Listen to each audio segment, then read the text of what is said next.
Hello student, Rahul commerce education में आपका स्वागत है। नेक्स्ट वीडियो में हमने कंप्लेंट लेटर का मीनिंग, उसके करैक्टरिस्टिक्स और कंडीशन के बारे में पढ़ा। आज की वीडियो में हम कंप्लेंट लेटर के परफॉर्मे के बारे में पढ़ेंगे कि कंप्लेंट लेटर लिखते समय हमें किन किन बातों का ध्यान रखना चाहिए और किस परफॉर्मे के द्वारा हम इसे लिखते हैं। तो वीडियो की शुरुआत करते हैं। कंप्लेंट लेटर, जैसा कि क्वेश्चन दिया गया है, write a complaint letter to Chitra Prakashan Mandir by Aman book seller. Aman book seller के द्वारा चित्रा प्रकाशन मंदिर मेरठ वालों को एक शिकायती पत्र लिखना है। तो फर्स्ट ऑफ ऑल उस संस्था का नाम जो पत्र लिखती है, जो कंप्लेंट करती है। तो जैसे आपने लिखा था कि शिकायती पत्र अधिकांश माल के क्रेता द्वारा लिखा जाता है, तो सबसे पहले अमन बुक सेलर, इस नाम को हमें मिडिल में रखना है, बीच में। थोड़ा सा यहाँ पर सेटिंग की दिक्कत है, आप इसे बीचों बीच लिखेंगे, अमन बुक सेलर। इसी के नीचे एड्रेस ऑफ लेटर अमन, और इसके जस्ट बराबर में पीछे की तरफ लास्ट में पेज के अंत में अंतिम छोर पर गांधी बाज़ार। लेटर नंबर, ये हमारा सपोजर नेम है 1243, इसकी वैल्यू हम कोई भी रख सकते हैं। पिलखुआ गांधी बाज़ार के नीचे लिखना है, गांधी बाज़ार पिलखुआ। तो बीचों बीच अमन बुक सेलर, इधर स्टार्टिंग में एड्रेस ऑफ लेटर, उसके नीचे लेटर नंबर, इधर अमन बुक सेलर लिखने के बाद इसके नीचे गांधी बाज़ार और फिर Pilkhuwa.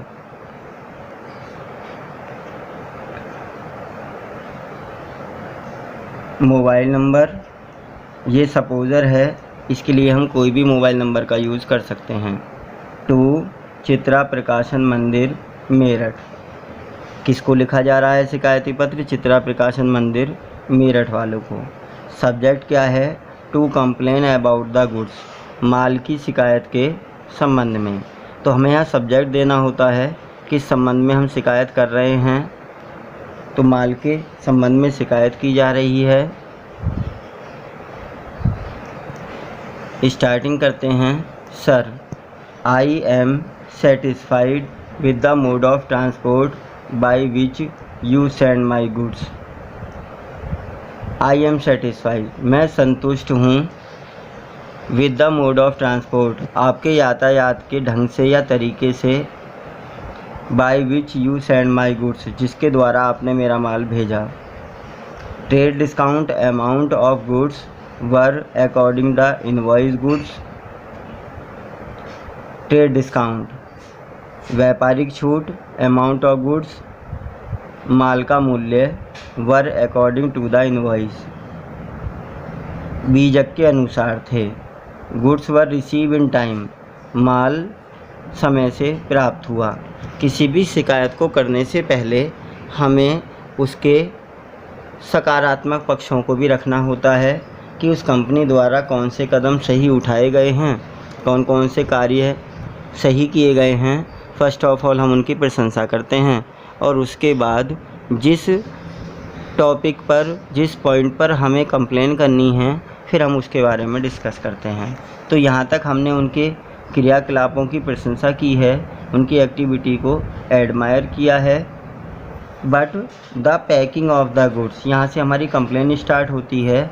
The packing of the goods did not made me satisfy, जो पैकिंग माल की गई थी वह संतोषजनक नहीं थी। My goods became separate and fall down when I receive it, मेरा माल उथल पुथल पाया गया जब मैंने उसे प्राप्त किया।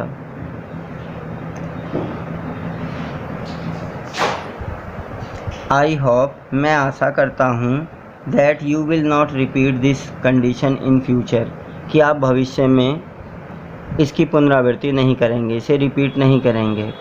थैंक्स, फ्रॉम जो शब्द है ये हमें इस तरफ लेना है और ये दोनों शब्द हमें फ्रॉम के नीचे लेने हैं, डैश डैश करके, और नीचे पार्टनर। पार्टनर में हम सपोजर नेम लिखते हैं, किसी भी साझेदार का नाम, स्वयं अपना नाम भी हम इसके अंदर लिख सकते हैं, फ्रॉम जिसके द्वारा यह पत्र लिखा गया है। शिकायती पत्र। अमन बुक सेलर पलखा वालों की ओर से चित्रा प्रकाशन मंदिर मेरठ वालों को एक शिकायती पत्र लिखो। तो first of all Aman book seller को हमें बीच में लिखना है। तार का पता अमन, पत्र संख्या काल्पनिक है, हम इसके लिए कोई भी नंबर का यूज़ कर सकते हैं। दूरभाष, यदि हम मोबाइल नंबर यूज़ करते हैं तो हमें प्रॉपर अंकों का 10 अंकों का मोबाइल नंबर लिखना होगा। इसके कोने पर यहाँ पर जवाहर बाज़ार और उसी के नीचे पलखुआ। तो हमें थोड़ी सी सेटिंग को अपनी कॉपी पर ठीक करना है। अमन बुक सेलर बीच में लिखना है। संस्था का नाम, जो शिकायत करती है, जो पत्र लिखती है, उसका नाम बीचों बीच लिखा जाता है। इसी के इस तरफ नीचे की तरफ जवाहर बाज़ार और उससे नीचे पलखुआ। इधर कोने में तार का पता, पत्र संख्या और दूरभाष। सेवा में चित्रा प्रकाशन मंदिर, सूरज कुंड रोड, मेरठ। विषय माल के संबंध में शिकायती पत्र। महोदय, उपरोक्त विषय में सूचित किया जाता है कि आपके द्वारा माल भेजने के लिए जिस यातायात के साधन का उपयोग किया गया, हम उससे संतुष्ट हैं। माल आदेश के अनुसार पाया गया। जैसा कि मैंने आपको पहले भी कहा था कि हम शिकायत करने से पहले उस व्यापारिक संस्था के सकारात्मक पक्षों की प्रशंसा करते हैं। बीजक से मिलान करने के बाद कोई भी विषमता नहीं दिखाई दी, कोई भी त्रुटि नहीं पाई गई। माल समय से प्राप्त हुआ, यह भी उसकी प्रशंसा के पात्र हैं। किंतु माल की पैकिंग, यहाँ से हमारी शिकायत प्रारंभ होती है। किंतु माल की पैकिंग संतोषजनक नहीं थी। जिस के द्वारा पैकिंग की गई है उसमें त्रुटि पाई गई है, जिस कारण माल उचित ढंग से प्राप्त नहीं हो सका जैसी आपसे आशा की गई थी। हमें आशा ही नहीं, पूर्ण विश्वास है कि आप भविष्य में इसकी पुनरावृत्ति नहीं करेंगे, ताकि आपके और हमारे व्यापारिक लेन देन भविष्य में जीवन पर्यंत बने रहें।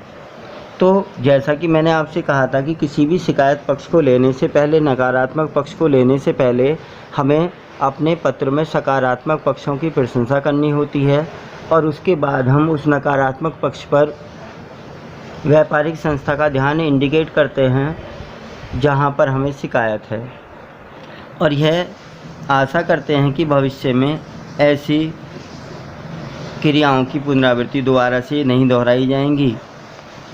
हमें व्यापारिक भाषा को आकर्षक भाषा में लिखना है, ताकि हमारी व्यापारिक संस्था जिससे हम व्यापारिक लेन देन करते रहे हैं, वह हमारी इस भाषा शैली को, लेखन शैली से प्रभावित होकर हमारी शिकायत भी हो जाए और उसे बुरा भी ना लगे और हमारे भविष्य में व्यापारिक लेन देन चलते रहें।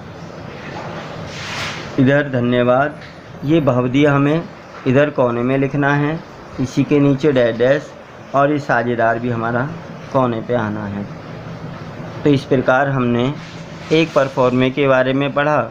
यदि हम दूसरा परफॉर्मा तैयार करना चाहते हैं तो हम कोई भी शिकायत का ढंग ले सकते हैं। जैसे हमने कहा था कि बहुत सारी दशाएं हैं जिनमें शिकायती पत्र लिखे जाते हैं। माल बीजक के अनुसार न होना, व्यापारिक छूट कम दर से लगाया जाना, माल की मात्रा में कमी, मूल्य में अधिकता, बहुत सारे हमारे पॉइंट ऐसे हैं जिनके बारे में हम शिकायत कर सकते हैं। तो आप इन सभी दशाओं के आधार पर पत्र तैयार कर सकते हैं। तो दोस्तों, नेक्स्ट वीडियो में हम डनिंग लेटर, तगादे के पत्र के बारे में पढ़ेंगे। तो यदि आपको यह वीडियो अच्छी लगी हो तो ऐसी ही वीडियो आगे पाने के लिए चैनल को सब्सक्राइब करें, वीडियो को लाइक करें तथा अपने दोस्तों में ज़्यादा से ज़्यादा शेयर करें। धन्यवाद।